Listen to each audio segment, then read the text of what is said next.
네, 오늘 우리 함께 보실 하나님 말씀 내용은 요한복음 18장 12절에서 27절까지입니다.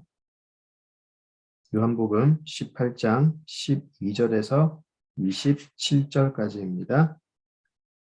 네, 한번 쭉 읽어보죠. 함께 같이 읽겠습니다. 이에 군대와 천부장과 유대인의 아랫사람들이 예수를 잡아 결박하여 먼저 안나스에게로 끌고 가니 안나스는 그 해의 대제사장인 가야바의 장이니라. 가야바는 유대인들에게 한 사람이 백성을 위하여 죽는 것이 유익하다고 권고하던 자더라. 시몬 베드로와 또 다른 제자 한 사람이 예수를 따르니 이 제자는 대제사장과 아는 사람이라. 예수와 함께 대제사장의 집들에 들어가고 베드로는 문 밖에 서 있는지라. 대제사장을 아는 그 다른 제자가 나가서 문지키는 여자에게 말하여 베드로를 데리고 들어오니 문지키는 여종이 베드로에게 말하되 너도 이 사람의 제자 중 하나가 아니냐 하니 그가 말하되 나는 아니라 하고 그때가 추운 고로 종과 아랫사람들이 불을 피우고 서서 쬐니 베드로도 함께 서서 쬐더라. 대제사장이 예수에게 그의 제자들과 그의 교훈에 대하여 물으니 예수께서 대답하시되 내가 드러내놓고 세상에 말하였노라. 모든 유대인들이 모이는 회당과 성전에서 항상 가르쳤고 은밀하게는 아무것도 말하지 아니하였거늘 어찌하여 내게 묻느냐. 내가 무슨 말을 하였는지 들은 자들에게 물어보라. 그들이 내가 하던 말을 아느니라. 이 말씀을 하심에 곁에 섰던 아랫사람 하나가 손으로 예수를 쳐 이르되 내가 대제사장에게 이같이 대답하느냐 하니 예수께서 대답하시되 내가 말을 잘못하였으면 그 잘못한 것을 증언하라. 다른 말을 하였으면 내가 어찌하여 나를 치느냐 하시더라. 안나스가 예수를 결박한 그대로 대제사장 가야바에게 보내니라. 시몬 베드로가 서서 불을 쬐더니 사람들이 묻되 너도 그 제자 중 하나가 아니냐. 베드로가 부인하여 이르되 나는 아니라 하니 대제사장의 종 하나는 베드로에게 귀를 잘린 사람의 친척이라. 이르되 내가 그 사람과 함께 동산에 있는 것을 내가 보지 아니하였느냐. 이에 베드로가 또 부인하니 곧 달이 울더라. 아멘. 네, 우리 다 함께 기도하시겠습니다. 아버지 하나님, 오늘도 저희들에게 귀한 말씀 허락하여 주심을 감사합니다. 나누는 자가 전하는 자가 걸림돌이 되지 않게 하시고 오직 하나님의 말씀이 하나님께서 사랑하시는 자녀들에게 올바로 전달될 수 있도록 성령께서 함께하여 주시옵소서. 예수님 이름으로 기도드립니다. 아멘. 네, 오늘 본문은 예수님께서 결박당하는 부분부터 시작을 하죠. 고난주간을 생각을 해보면 목요일에 해당된다고 할 수가 있겠습니다. 우리 결박당하시기 바로 전에 11절에서 예수님이 이런 말씀을 하시죠. 아버지께서 주신 잔을 내가 마시지 아니하겠느냐라고 베드로에게 말씀을 하시죠. 아버지께서 주신 잔에 대해서는 예수님께서는 그 사역을 통해서 이미 여러 번 말씀하셨어요. 특별히 인자가 왜 이 땅에 왔는가 거기에 대한 이유를 말씀하실 때에 많이 말씀을 하셨는데요. 몇 구절만 제가 읽어드리겠습니다. 한번 들어보세요. 누가복음 19장 10절의 말씀입니다. 인자가 온 것은 잃어버린 자를 찾아 구원하려 함이니라. 마가복음 20장 28절, 마가복음 10장 45절의 말씀입니다. 인자가 온 것은 섬김을 받으려 함이 아니라 도리어 섬기려 하고 자신의 목숨을 많은 사람의 대속물로 주려 함이니라. 그리고 마가복음 8장 31절, 누가복음 9장 22절의 말씀입니다. 인자가 많은 고난을 받고 장로들과 대제사장들과 서기관들에게 버림받아 죽임을 당하고 제3일에 살아나야 하리라. 그렇죠? 하나님의 아들이 사람의 모습으로 이 땅에 오셔서 하셔야 할 일이 바로 이 아버지께서 주신 잔을 마시는 것이었죠. 자신의 목숨을 대속물로 주어 고난을 받고 그리고 죽임을 당한 후에 부활하시는 것. 그것이 예수님께서 마셔야 할 잔인데요. 반드시 죽어야 한다라는 것이 전제가 되어 있어요. 예수님이 죽어야 하는 것은 죄인들을 섬기는 일이고요. 또 부활을 위한 조건이 되기도 하죠. 죄인들을 섬긴다라는 것은 아버지의 뜻에 순종한다라는 말과도 같다라고 할 수 있겠습니다. 요한복음 6장 38절을 기억을 하시면 예수님께서는 이렇게 말씀을 하세요. 내가 하늘에서 내려온 것은 내 뜻을 행하려 함이 아니요 나를 보내신 이의 뜻을 행하려 함이니라 라고 하셔가지고요. 아버지의 뜻이 예수님께서 그 잔을 마시는 것인데 예수님께서는 아버지께 순종해야 하기 때문에 아버지의 뜻을 행하셔야 하기 때문에 예수님은 반드시 힘이 아닌 고난의 길을 가셔야 하고 죽으셔야 한다라는 말씀이죠. 자신을 이 땅에 보내신 아버지의 뜻을 예수님은 잘 알고 계셨고요. 또 그 뜻을 완전히 행하는 것이 자신의 사명임을 잘 알고 계셨어요. 이것은 사실 비밀이 아니었고요. 계속해서 말씀을 하셨어요. 다만 제자들은 알지 못했고 깨닫지 못했다라는 것이죠. 대속의 고난을 받고 죽어야 하는 것, 이것이 예수님께서 반드시 마셔야 할 잔이었어요. 아무리 예수님께서 사역을 통해서 죽은 자를 살리고 아픈 자를 고치는 그런 이적을 많이 행하셨어도 그것이 예수님의 잔은 아니었어요. 또 억압받는 자들에게 자유의 메시지를 설교를 아무리 하신다고 해도 그것이 다가 아니었죠. 예수님의 잔은 반드시 고난의 잔을 그리고 죽음의 잔을 마시는 것이었습니다. 자, 왜냐하면 그 잔을 마셔야만 또 부활이 있기 때문이죠.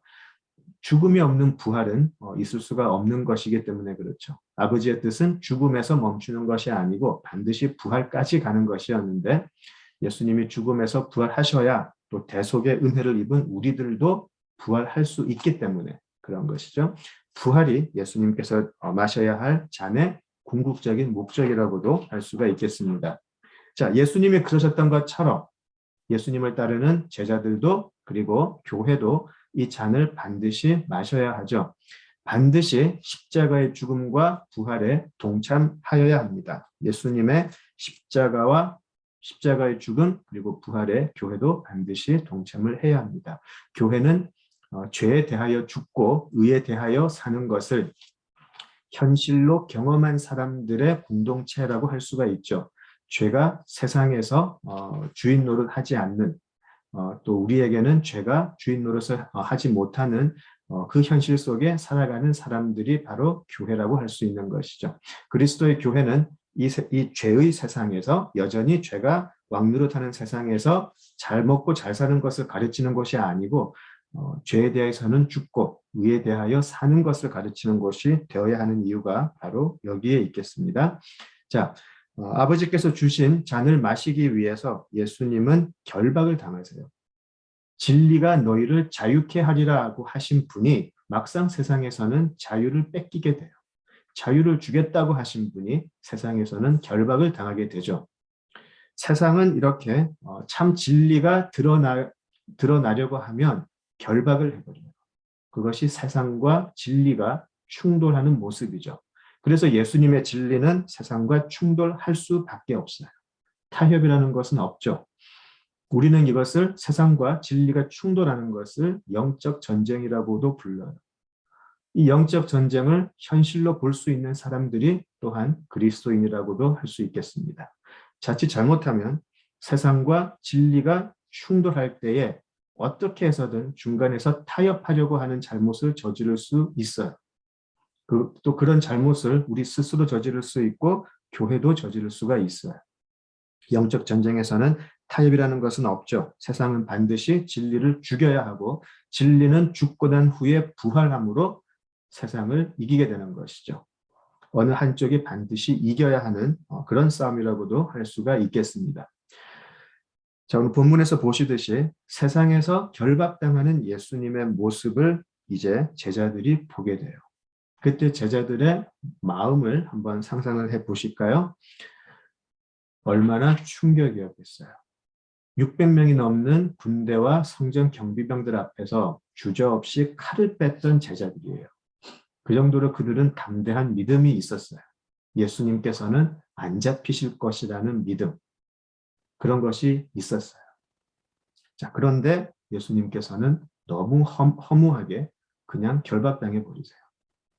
죽은 자도 살리시고 물 위를 걸어가셨던 폭풍우를 잠재해 오셨던 그런 예수님이 막상 군대의 무기 앞에서 무력하게 결박당하고 있어요. 이때 제자들의 충격이 어떠했을까요?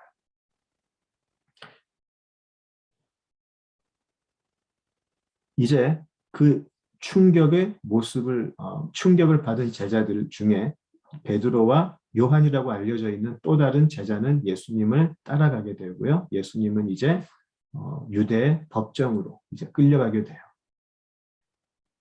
자, 그런데 우리 12절, 13절을 이렇게 보시면 굉장히 이해하기 어려운 모습이 나와요. 당시 유대 사회의 모습을 잘 아는 사람이라면 굉장히 이상한 모습이 12절, 13절에 나오게 돼요.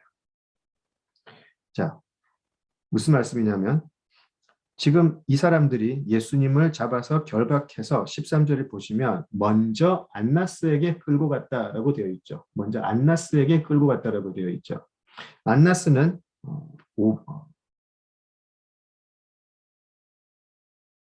꽤 오랫동안 대제사장직을 수행했던 사람인데요. 이 사람이 당시 대제사장은 아니었어요. 이 사람은 사실은 원래 대제사장은 종신직인데 이 사람은 로마에게서 해임을 당했어요. 해임을 당해서 사실 공식적으로는 대제사장이 아니었고요. 당시 이 사람의 사위였던 가야바가 대제사장직을 수행을 하고 있었어요. 그리고 당시 기록을 보면 이 안나스라는 사람은 로마에게 해임을 당하기 전에 대제사장직을 수행을 하고 있었을 때 굉장히 타락한 사람이라고 알려져 있어요. 자신의 힘을 이용해서 권력을 이용해서 부정축제도 하고 권력도 굉장히 남용했던 그런 사람이라고 알려져 있어요. 자, 그런데 지금 이 사람이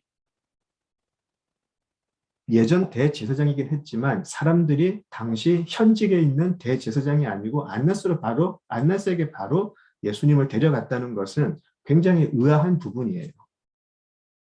바꿔 말하면 사람들은 여전히 안나스를 굉장히가 아니죠. 사실은 최고 권력이라고 보고 있었다는 것이죠. 그 당시에 안나스는 비록 현직에서는 물러났지만 그 사회를 실제적으로 다스리고 있는 실세였다라는 것이죠.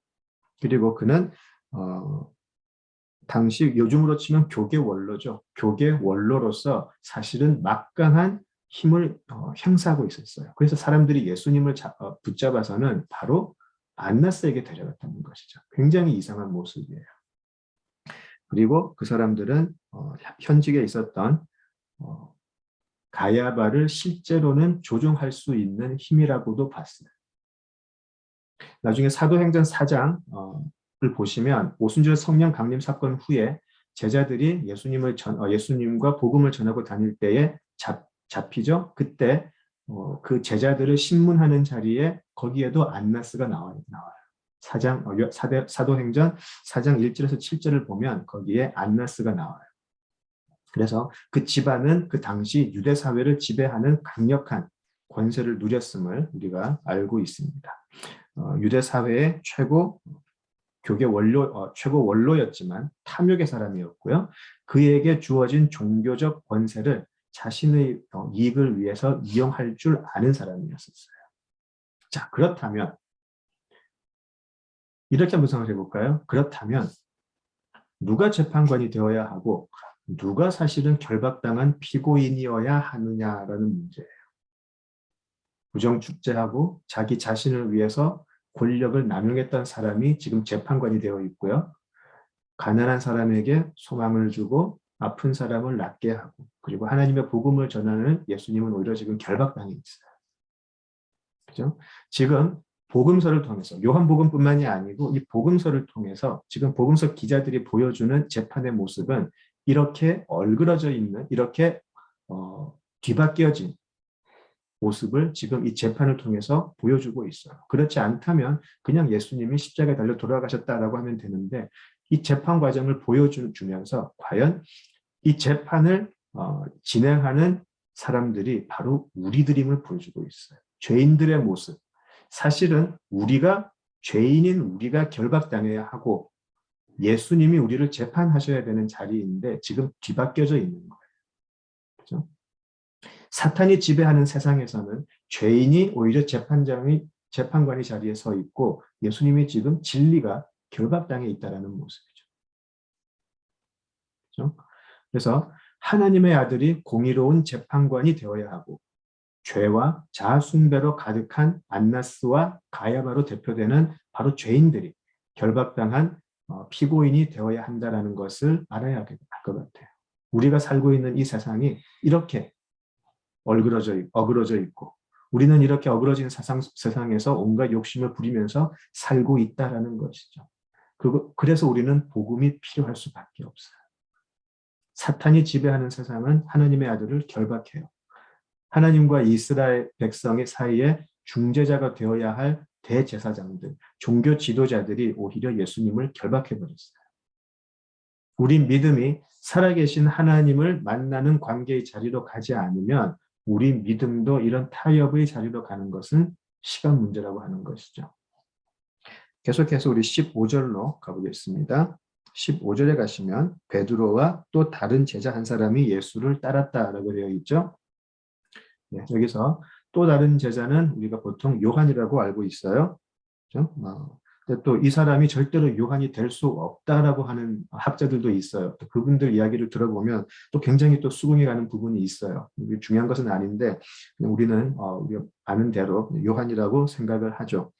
그리고 16절 또 17절, 16절에서 27절을 보면 두 가지 장면이 이렇게 좀 겹쳐서 나오는데요.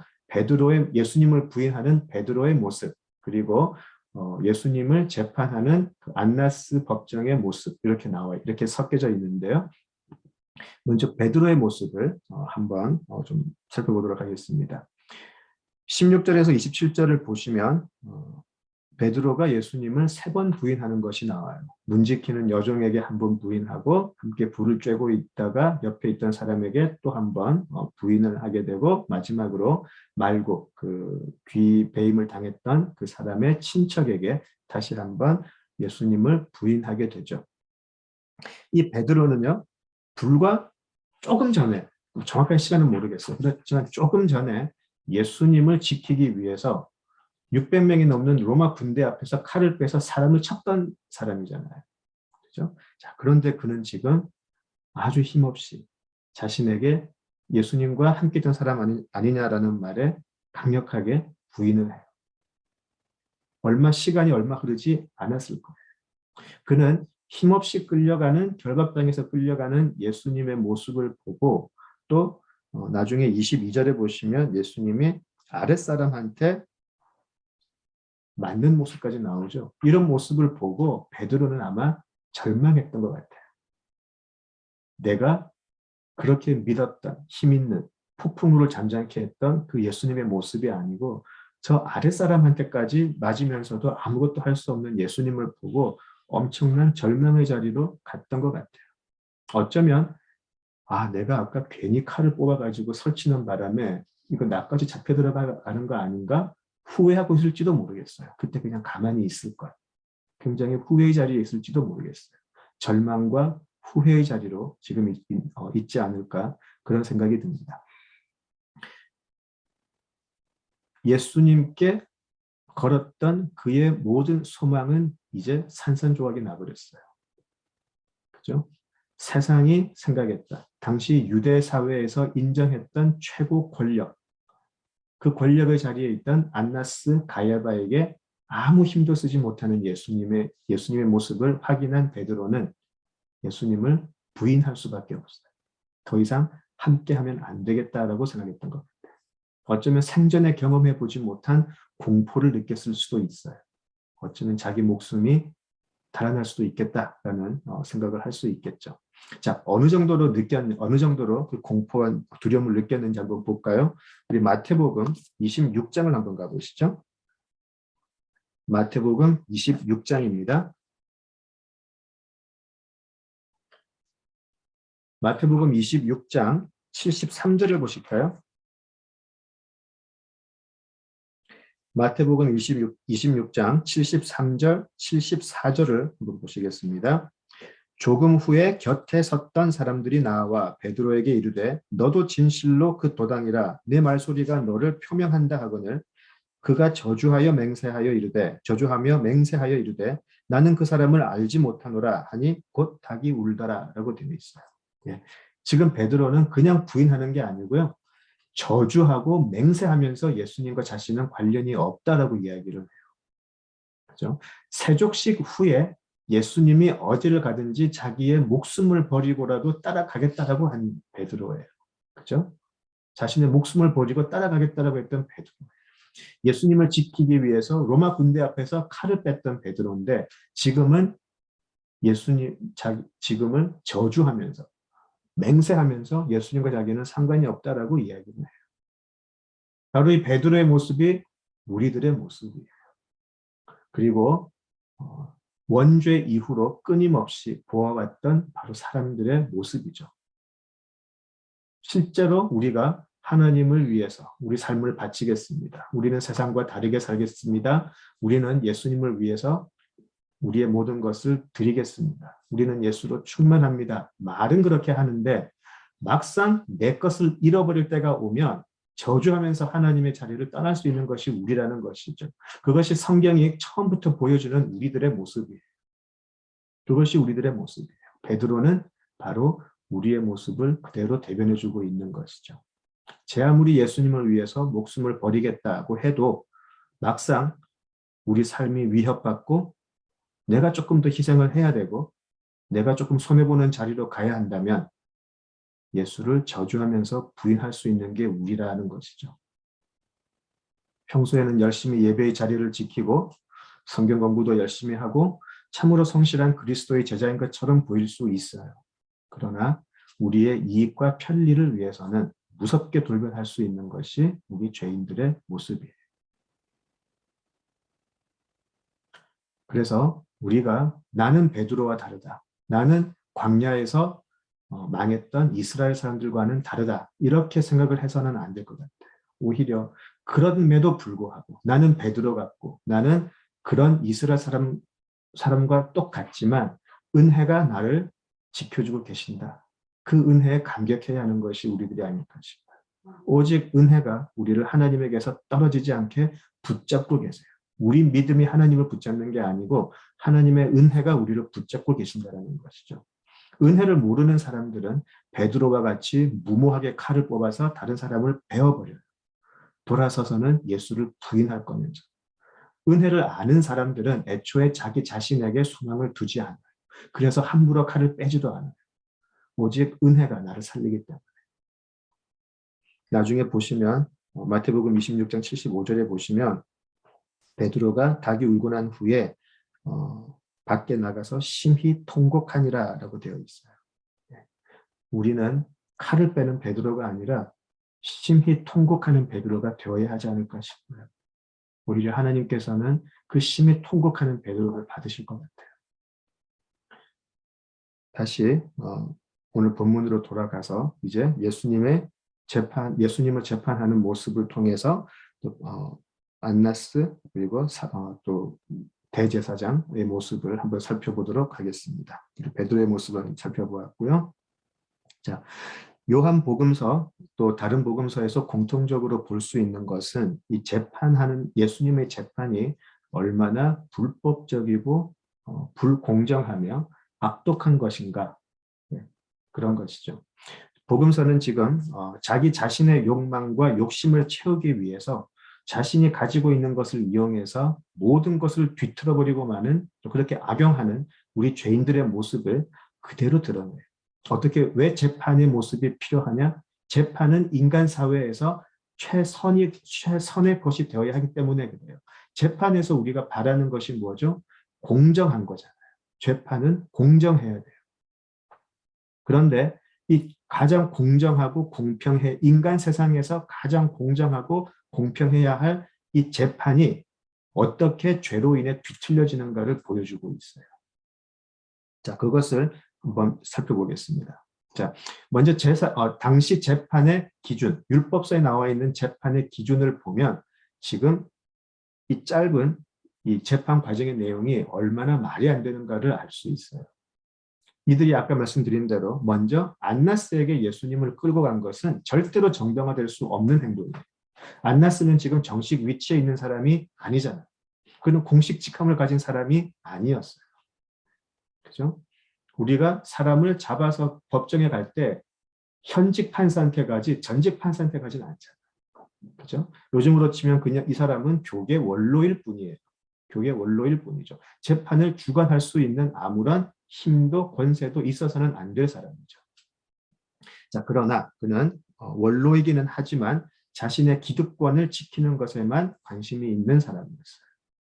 그러면 이런 사람이 재판을 한다고 해도 결과가 뻔할 거라는 것을 우리가 알 수가 있죠. 또 하나, 당시 재판은 반드시 낮에 열려야 돼요. 반드시 재판은 낮에 열려야 하는데 지금 보시면 새벽에 닭이 울 때까지 재판이 열리고 있어요. 그죠? 그래서 예수님을 잡으러 올 때 이미 횃불을 들고 왔기 때문에 이미 어두운 시간이에요. 그죠? 그런데 이 사람들은 횃불을 들고 와서 베드로가 불 옆에서 손을 쬐고 있을 정도로 추운 밤에 이 재판을 계속 끌고 갔어요. 그죠? 더구나 이 사람들이 원했다. 예수님을 죽이고자 했으니까 사형을 내리고 싶어 했는데 사형을 내려야 하는 그런 중한 범죄는 더더욱 한 밤에 열리면 안 되는 것이었어요. 근데 이 사람들은 마구잡이로 그냥 한 밤에 자격도 없는 안나스에게 먼저 데려가서 지금 죄를 씌우려고 하고 있는 거예요. 벌써 이미 출발부터 잘못된 재판이었다라는 것이죠. 그리고 더 중요한 것은 당시에는 누구를 고소하기 위해서는 고소인이 증거를 들고 와야 돼요. 다시 말씀드리면 어떠한 증거가 있어서 이 증거를 가지고 고소인이 와서 그 증거로 이 고소인이 이런 잘못을 했으니까 판결해 달라고 하는 것이죠. 그래서 이 특정한 고소인이 특정한 증거를 가지고 재판관인 대제사장에게 피고인을 고발해야 돼요. 그것이 이미 그 당시에 있었던 재판의 과정이에요. 자, 그런데 19절을 한번 보실까요? 19절을 보시면, 본문 19절을 보시면 대제사장이 예수에게 그의 제자들과 그의 교훈에 대하여 물으니라고 되어 있어요. 예. 이게 잘못됐어요. 왜냐하면 고소인이 증거를 가지고 피고인을 고발한다 그러면 재판관은 고소인에게 증거가 무엇이냐, 네가 고발하는 죄의 제목이 무엇이냐라고 고소인에게 물어야 돼요. 그죠? 자, 그런데 여기서는 대제사장이 바로 예수님한테 신문이 바로 들어가요. 그래서 지금 이 대제사장은 그때 있었던 모든 재판의 법칙을 무시하고 있어요. 자, 그래서 예수님의 대답이 이렇게 나와요. 20절을 보시면 예수께서 대답하시되 내가 드러내놓고 세상에 말했다라고 되어 있어요. 그죠? 내가 유대인들이 모이는 회당, 성전에서 항상 가르쳤고 은밀하게는 아무것도 말한 것이 없는데 왜 나한테 묻느냐라고 이야기하세요. 나를 이렇게 결박해서 잡아올 거였으면 나를 잡아온 그 죄목을 가지고 고소하는 그 사람한테 물어봐야지 왜 나한테 물어보느냐라고 이야기하세요. 내가 뭐 비밀스럽게 말한 적도 없는데 왜 나한테 물어보냐. 나를 신문하는 게 아니고 저 사람한테 증거를 물어봐야지라고 그렇게 지금 말씀하고 계세요. 그래서 무슨 말을 하였는지 들은 자들에게 물어봐라. 그들이 내가 하는 말을 안다라고 이야기하세요. 그게 그 당시의 재판의 법칙이었기 때문에 그래요. 그래서 예수님이 나를 결박한 죄목, 그리고 이 죄목으로 나를 고소하는 고소인이 누구인지 네가 알아봐라 라고 얘기하시는 거죠. 자, 그랬더니 또 하나의 불법이 나오죠. 22절. 이 말씀을 하셨더니 곁에 섰던 아랫사람 하나가 손으로 예수를 쳐 이르되 네가 대제사장에게 이같이 대답하느냐 하니 명백한 불법이죠. 아랫사람이 뭔데 지금 아직 죄가 있고 없고도 안 밝혀진 사람한테 무력을 써버려요. 그렇죠? 지금 예수님은 사실은 무죄예요. 아직까지는 고소인도 없고 고소당한 죄목도 없는 사람이에요. 그죠? 그런데 다만 힘 있는 사람한테 대들었다고 손찌검을 당하는 거죠. 그죠? 그래서 지금 이 재판의 상황은 공정의, 공평의 기준은 하나도 없고요. 모두 무시당하고 있고 일종의 공권력을 의지한 이 자격 없는 사람들의 무력 행사만 있는 거예요. 예수님을 결박했던 그 순간부터. 그래서 23절에서 예수님이 다시 말씀하세요. 내가 말을 잘못하였으면 그 잘못한 것을 증언하라. 바른 말을 하였으면 네가 어찌하여 나를 치느냐라고 이야기하세요. 예수님은 계속해서 이 재판이 공정하지 않다. 내가 무슨 책 잡힐 말을 했다면 그게 무엇인지 말을 해라. 그것도 없이 왜 나를 치느냐. 너희들이 지금 잘못하고 있는 것이 아니냐라고 이야기하시죠. 내 말이 잘못되었으면 증언해라. 증거를 대라. 내 말에 거짓이 없다면 너희들이 왜 나를 치느냐. 거룩하신 하나님의 독생자가 지금 세상의 이런 엉터리 재판에서 수모를 당하고 계십니다. 이렇게 예수님의 순환이 십자가의 순환이 시작이 되는 거죠. 세상은 어둠을 좋아하지 빛을 좋아하지 않아요. 그래서 요한복음 처음에 얘기했던 것처럼 어둠은 자꾸 빛을 몰아내려고 하고 있어요. 거기에는 인간 세상에서 이루어졌던 공정이나 공평이나 법칙이나 그런 거는 아무 힘이 없어요. 그저 자신들이 원하는 빛이 어둠의 세상에서 사라지는 것, 그들에게 관심은 그것밖에 없어요. 24절을 보시면 안나스가 예수를 결박한 그대로 대제사장 가야바에게 보냈다라고 되어 있어요. 자기가 죄를 밝히지도 못했으면서 여전히 결박하고 있어요. 증언한 사람도 없고 죄목도 없고 증거자도 없는데 그러면 풀어줘야 되는데 그것도 한밤중에 그리고 억울하게 사람들에게 맞았는데 안나스는 그 결박을 풀어주지도 않고 증거도 없으면서 이제 대제사장 가야바에게 보냈다라고 되어 있어요. 안나스는 지금 아무것도 찾지 못했어요. 그렇죠? 자, 여전히 유효해요. 무슨 말씀이냐면 그러면 이 재판을 중단해야죠. 밤에. 그렇죠? 그리고 대제사장에게 가는 것도 이 산헤드린 공회도 사실은 해가 뜨고 난 후에 시작이 되어야 돼요. 그런데 가야바는 기다렸다는 듯이 예수님을 데리고 오는 그 순간 바로 다시 신문을 시작해요. 완전히 짜고 치는 고스톱이에요. 완전히. 자기들이 짠 각본에 따라 착착 움직이는 거예요. 지금. 그의 권력과 힘을 이용해서 자기들의 그 기득권 세력을 지키기 위해서 재판관인 자신이 먼저 지금 불법을 행하고 있는 거예요. 뻔뻔하죠? 자, 그리고 나서 그는 다시 28절을 보시면 그의 다시 예수님을 빌라도에게 보내요. 그죠? 그래서 가야바의 법정에서는 무슨 일이 있었는지가 잘 나오지 않는데 지금 가야바 법정에서의 모습은 아까 우리가 읽었던 마태복음 26장에 잘 나와 있어요. 한번 보시죠. 마태복음 26장 57절에서 68절을 한번 보시겠습니다. 마태복음 26장 57절에서 68절을 보시면 가야바 앞에 섰던 예수님의 모습이 잘 나와 있어요. 자, 마태복음 26장 57절을 보시면 이렇게 되어 있어요. 예수를 잡은 자들이 그를 끌고 대제사장 가야바에게로 가니 거기 서기관과 장로들이 모여 있더라라고 되어 있어요. 한밤중에 이 사람들 어떻게 알았을까요? 그죠? 이미 이 사람들은 아까 말씀드린 대로 짜여진 각본에 따라서 잘 움직이고 있어요. 이미 이 사람들은 소식을 들었고 서기관들, 장로들이 다 지금 예수님을 기다리고 있어요. 한밤중에. 그죠? 자, 이들이 이 기득권 카르텔이라 그럴까요? 이들이 지금 예수님을 기다리고 있는 의도는 딱 하나예요. 59절. 대제사장들과 온 공회가 예수를 죽이려고 그를 칠 거짓 증거를 찾음에라고 되어 있어요. 그들의 의도는 딱 하나예요. 예수 죽여야 되겠다. 그래서 거짓 증거를 찾았다라고 되어 있어요. 이것 역시 59절도 순서가 바뀌어 있죠.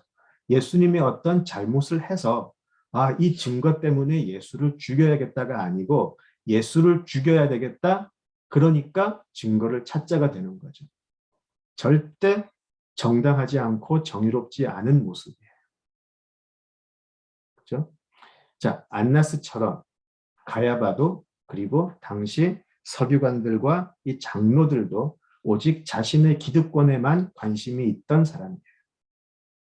자신들의 권력, 자신들의 기득권 유지하는 것이 가장 중요했던 사람들이고요. 그래서 사실은 그들에게는 하나님도 신앙도 민족까지도 자신들의 권력과 자신들의 힘을 유지하는 것보다 중요하지는 않았어요. 그래서 이 사람들은 자신들의 이 의도를 숨기고 예수님께 어떠한 죄목이라도 만들어서 씌우려고 지금 하고 있어요. 이걸 우리는 죄라 그러죠. 그들은 지금 이 악독한 악을 가지고 있는 이 죄악의 사람들이 자신의 죄악을 지금 예수님께 전가하고 있는 거예요. 우리 모두가, 이 사람들만 그런 거 아니죠. 우리 모두가 이런 죄악된 의도를 다 품고 살아가고 있어요.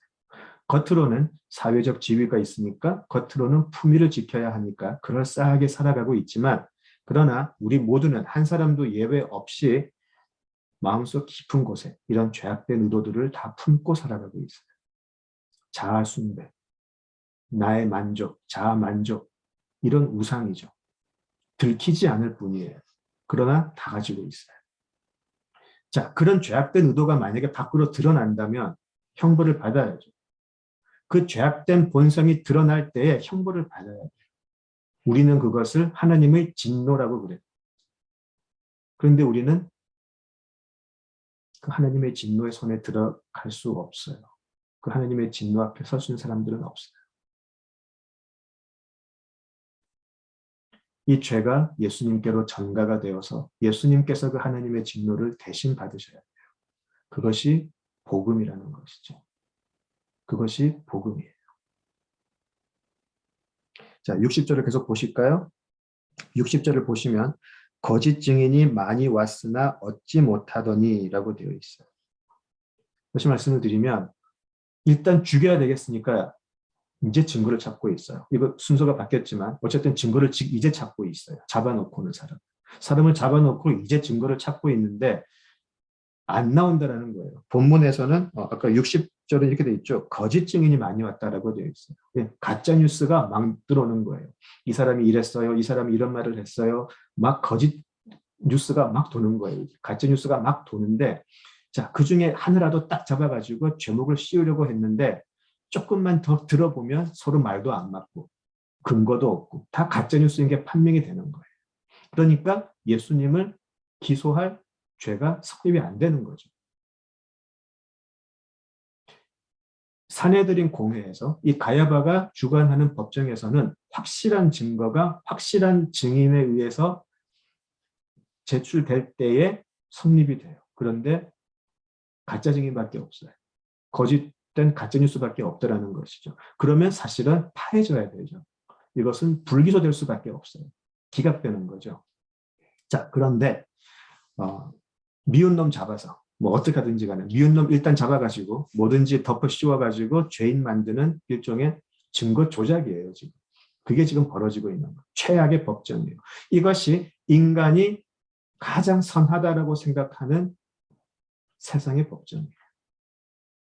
가장 공평하고 공정하고 정의로워야 할 법정이 인간 세상에서는 이렇게 어그러져 있다라는 것이죠. 자, 그런데 61절을 보시면 마침내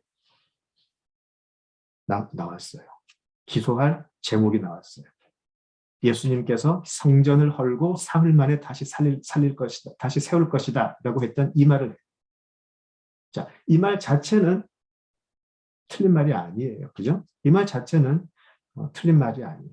그래서 예수님을 기소할 죄명이 없어서 고민하고 있던 이 대제사장이 이거다라고 생각을 했을 거예요.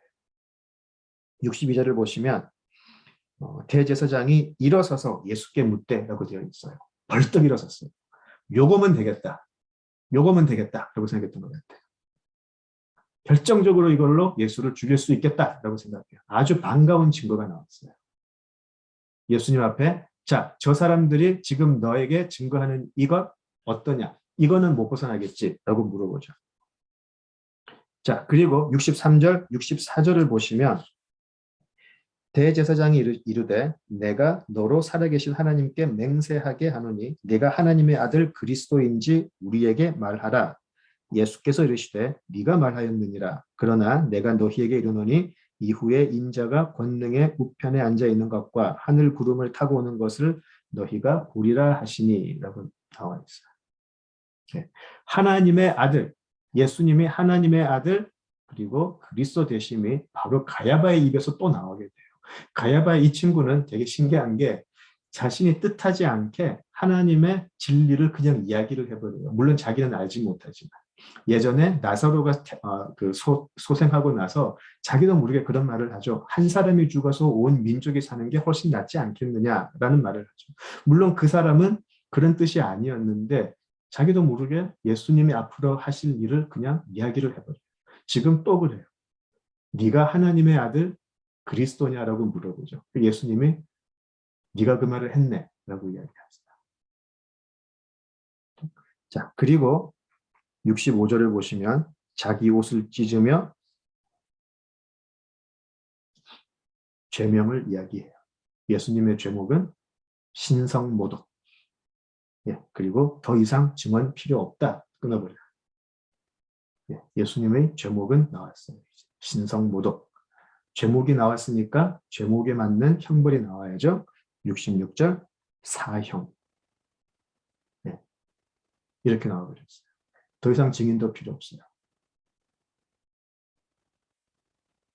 사형이라는 것은 굉장히 중요한 재판인데 한밤중에 어떻게 증거를 찾다가 어떻게 하나 만들어가지고 사형이라는 판결을 그냥 내려버렸어요. 가야바가 진정으로 예수님이 신성모독을 해서 자기 신앙 양심을 걸고 그것을 참을 수 없어서 분노해서 예수님께 사형 선고를 내렸을까요? 마태도 요한도 명확하게 이야기하고 있어요. 지금 가야바가 지키고 싶은 것은 로마가 지배하는 이 세상에서 자기들의 기득권 지키는 것. 그거라고 마태와 요한은 분명하게 이야기해요.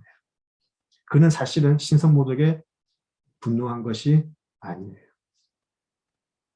오히려 속으로는 잘 됐다. 이제 하나 책 잡았다. 그렇게 생각했을 거예요.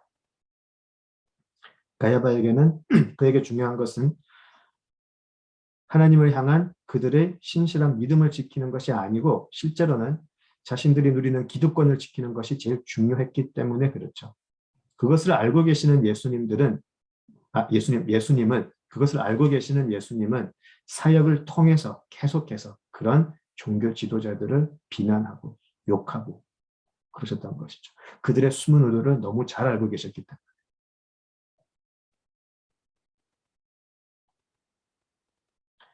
자, 복음서는 이런 예수님의 재판 기록을 통해서 인간의 죄악으로 뒤틀려진 그 모습을 그대로 보여주고 있어요. 이것이 세상이라는 것이죠. 이것이 세상이라는 것이에요.